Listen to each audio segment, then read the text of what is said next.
안녕하세요. 캐나다 재정 전문가 박용찬입니다. 4월 16일 수요일 캐나다 중앙은행은 기준금리를 2.75%로 유지하기로 결정했다고 발표했습니다. 이것은 시장의 기대와 일치하는 조치였습니다. 이번 결정은 연속적으로 7차례 금리를 인하한 이후에 나온 것으로 가장 최근에는 3%에서 현재 수준인 2.75%로 3월에 25 베이시스 포인트 인하가 있었습니다. 캐나다 중앙은행의 티프 맥컬럼 총재는 캐나다 경제가 2024년을 견고한 기반 위에서 마무리하였으며 물가 상승률도 작년 여름 이후 2% 목표치 근처에서 유지되어 왔다고 말했습니다. 봄부터 단행된 공격적인 금리 인하 조치는 가계 소비와 경제 성장을 자극하며 경제에 새로운 활력을 불어넣었습니다.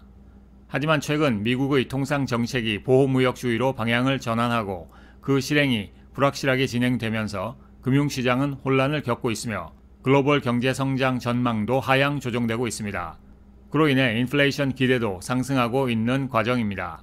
미국의 무역 정책이 예측 불가능한 방향으로 흘러가고 있으며 무역 전쟁이 캐나다에 미칠 가능성이 있는 영향은 상당한 우려의 대상입니다.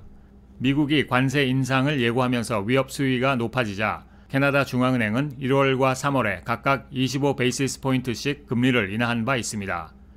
그럼에도 불구하고 향후 관세가 실제로 부과될지 인하될지 어느 정도 지속될지에 대한 명확한 정보가 없는 상황이 지속되고 있습니다.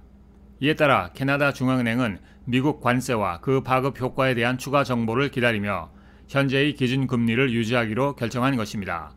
맥컬럼 총재는 통화 정책만으로는 무역과 관련된 불확실성을 해소하거나 무역 전쟁의 영향을 상쇄할 수는 없으며 중앙은행의 역할은 물가 안정에 대한 국민들의 신뢰를 유지하는 데 있다고 강조했습니다.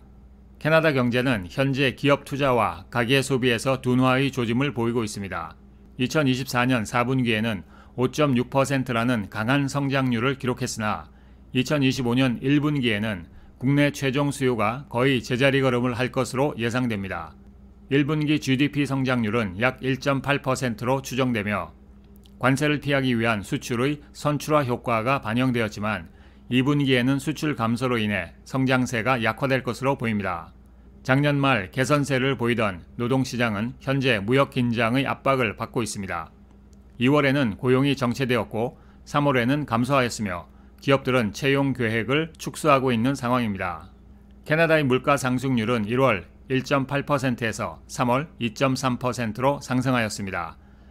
이는 소비세 면제 기간 종료와 상품 가격 상승의 반등이 주요 원인입니다. 또한 4월 1일 소비자 탄소세가 폐지되면서 향후 1년간 소비자 물가지수 상승률을 약 0.7%포인트 낮출 것으로 예상되며 국제 유가 하락 또한 인플레이션을 억제하는 데 기여할 전망입니다. 캐나다 중앙은행의 통화정책 보고서는 미국 무역 정책의 향후 전개에 따른 두 가지 시나리오를 제시하고 있습니다. 첫 번째 시나리오에서는 대부분의 새로운 관세가 협상을 통해 철회되지만 지속적인 불확실성으로 인해 성장세는 둔화되고 2025년 이후 2026년까지 인플레이션은 2% 목표를 밑돌게 됩니다. 두 번째 시나리오에서는 장기적인 글로벌 무역 전쟁이 발발하여 심각한 경제적 충격을 초래하며 캐나다 GDP는 위축되고 경기 침체가 1년간 이어지는 가운데 2026년 중반에는 인플레이션이 3%를 초과한 뒤 다시 완화된다는 것입니다. 맥컬럼 총재는 1월 이후 미국의 무역 정책이 크게 변화하면서 불확실성이 급격히 증가하였다고 언급하며 발언을 마무리했습니다. 캐나다의 주요 산업과 미국의 다른 교역 상대국들에 대한 새로운 관세는 금융시장의 변동성을 키웠으며 캐나다의 통화정책은 이러한 예기치 못한 무역 전쟁 속에서도 인플레이션을 통제하고 경제 성장을 지원하는 데 중점을 둘 것이라고 강조했습니다. 이 뉴스가 도움이 되셨다면 구독과 좋아요 부탁드리겠습니다. 또 더 궁금하신 소식이 있으시면 댓글에 남겨주시면 감사하겠습니다.